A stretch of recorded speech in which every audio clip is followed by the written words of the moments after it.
Hey guys, I hope you're doing all right. It's pretty crazy in here with this quarantine thing, but I'm surviving.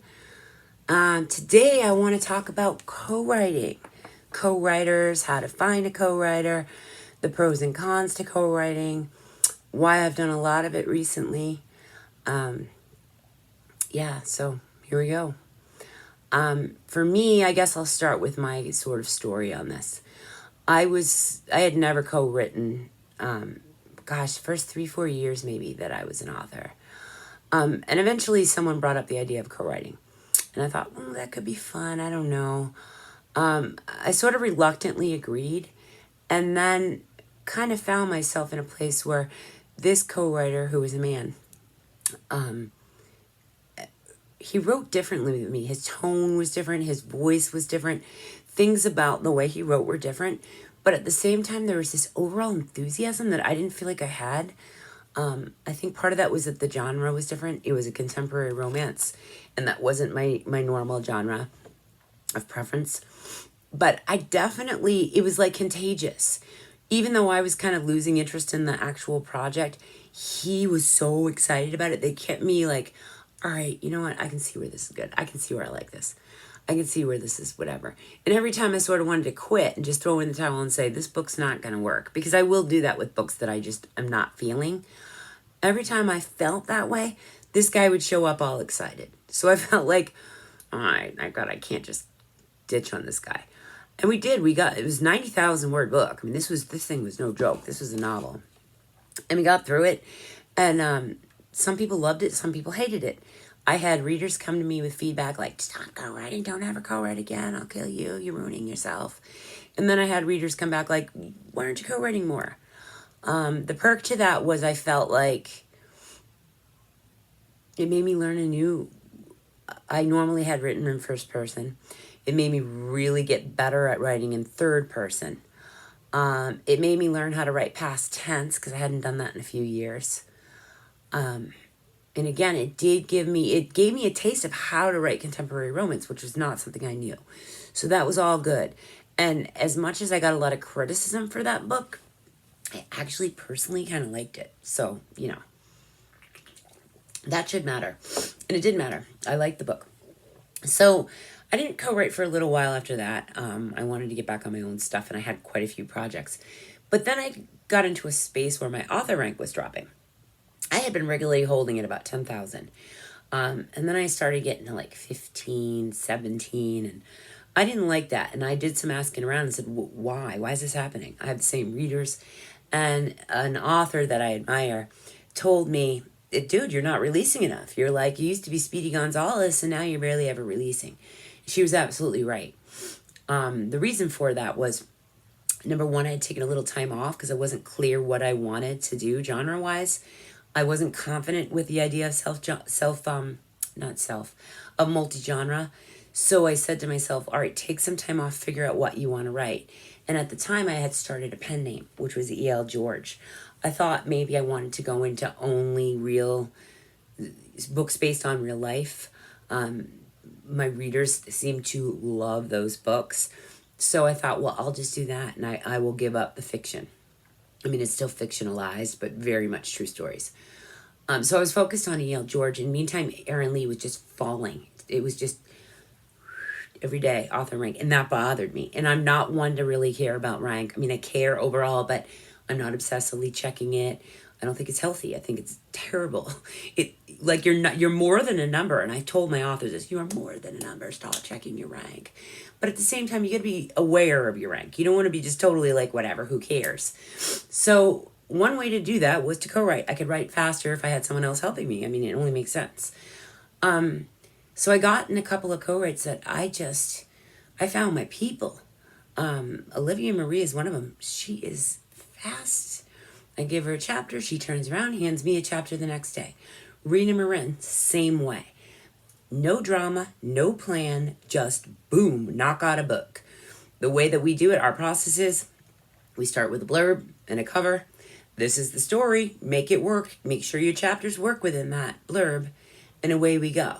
Rena and I managed to pump through 11 books without a single conversation about where the books were going to go. And we love these books. We love them. They came out awesome. Rena is just one of my people. She's someone I can write with without a lot of thought, without a lot of talk, without a lot of time, where it's a fun project where the enthusiasm stays high. The books we write together are generally Petunia books. They're just hilarious. And it all just started with an idea that I had based on a YouTube video I watched about a guy unpacking a sex doll. I know I need help. But regardless, fun books. We also tried Coming Out Monster and Dragon Slayer, which is coming out in October. But really our stuff together is rom-com. I find Rena to be funny as a person. So when you find someone that shares your sense of humor or you just genuinely like, why not write with them if they have your same style? The same thing goes with Olivia. I started writing with Olivia and it was like, geez, there was no waiting. There was no, when's your chapter going to be done? There was nothing. If I didn't like something that I thought, this isn't the way the book should go, I could just tell Olivia and we would quickly resolve those problems that always come up in like 2 seconds, and it was solved. It was, yeah, you're right, or no, you're wrong, or yes, you're right, or whoever, but quickly to the next chapter we went. A great benefit to co-writing is that you're reading your co-author's chapter and you've never read it before. You're reading it as a reader. So when you do that, you're able to edit them. I will go in there and change their words if the words don't make sense, or know, oh, they missed a word because I didn't write it. So I know as a reader what they missed. So there's like a layer of self-editing that's just intrinsic to the process. Awesome. So when I'm looking for a co-writer, here's what I need. I need someone who can write at my speed, which is not a lot of people. At this point, it's Rena and Olivia. I need someone who is going to take the book as seriously as me, but also takes books as seriously as me. When I see authors say writing is a hobby for me, writing is a thing I do for fun, there's nothing wrong with that, but they're not thinking of this the way I am. This is my life. I am dedicated to this. This is not a hobby for me. This is a job for me. And I need co-writers who feel the same way. So that's important. It's okay for two writers who look at this as a fun hobby to write together and co-write, and away they go. Nothing wrong with that. But when I write with someone, I want to know they're dead serious about writing as well. I need to know they're going to show up, they're going to pimp that book, they're going to promote, they're going to be there, they're going to be as invested as me. So that's something to look for. The other thing is read them. Read them before you decide. Do they write like you? Are they different than you? Do you admire their work? Do they have talents? I wrote with M.W. Brown, who to this day I will tell you is the most talented author that I personally talk to regularly. She's talented. There's nothing you cannot say that she's atmospheric, descriptive. I love her writing style. We wrote 3 books together. I admire the way that she writes. Now, the issue with her and I is we don't work at the same speed. She's got other things going on and all that, and that's totally okay. But I can't write books constantly over and over and over, repeat, when I know that it's not going to be at the same speed. It's not that I wouldn't write with MW again at all. I totally would, but I've got to know she's in a place where she can hand those chapters back to me the same way that Rena and Olivia do, because that's just my speed and that's the way I need to write. Otherwise, it literally will screw up my other books.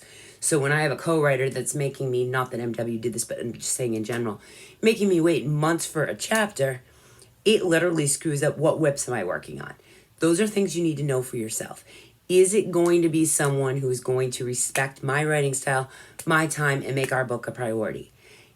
Or maybe it isn't, but I don't care, because we're going to go into this knowing this is something we just pick out over the course of a year. One problem I have, I don't remember a book after 2 weeks. I need to remember the character's name, all that. So when a co-writer makes me wait ages to get a chapter back, I literally have to reread the book. That's not a problem if we're 3 chapters in. But when we're on chapter 22 and I have to read the whole book over just to do chapter 23, it's a problem. It takes up too much of my time. So that's something you got to think about. You want someone whose natural voice is similar to yours. You want someone that is going to have your same, the idea of a co-write, unless you're purposely writing from 2 different points of view, you want it to be seamless. You don't want to know who wrote what. And that's hard to find. So read them, watch them. Do they take books as seriously as you do? Look at their backlist, see how they'll impact your brand, get to know them on a personal level, watch their work habits, and give it a shot. Why not?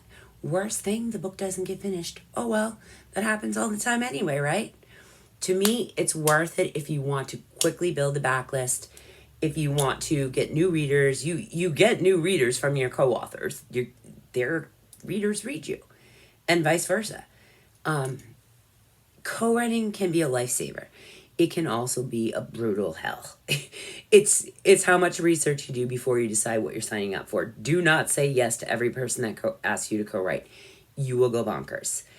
Do not say no to every person either, because you might be surprised. There is some real joy in co-writing. So, good luck, guys. Happy co-write hunting. I will talk to you again soon. Until next time, peace, love, books, and crazy.